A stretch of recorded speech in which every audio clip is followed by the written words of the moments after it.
Hey guys, today I'm going to show you how to reset your keyboard settings to default in Windows 10 and 11, and also how to change your keyboard language.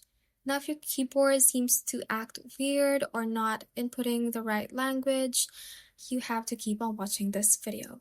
Now, first, what we're going to do is to click on the search icon beside the start icon or Windows icon, and we search for language. From here, we have the best match that says language settings, but we're looking for edit language and keyboard options right here.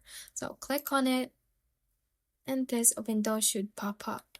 Now focus on the preferred languages that you have and make sure that you have your language listed here.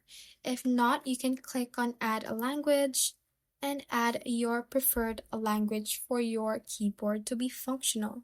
Now, for example, I'm going to add English New Zealand. You can select it and click on next at the bottom part of the screen. Select as you prefer, and these are the recommended features to be installed with that language, and just click on install right here. Now what we're going to do, once you added your preferred language, select it, and we have to move the language up on this list.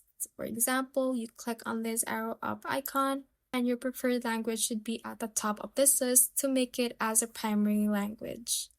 Once you have done that, you have to restart your computer and see that your keyboard settings is now set to default and your keyboard will be functioning normally again.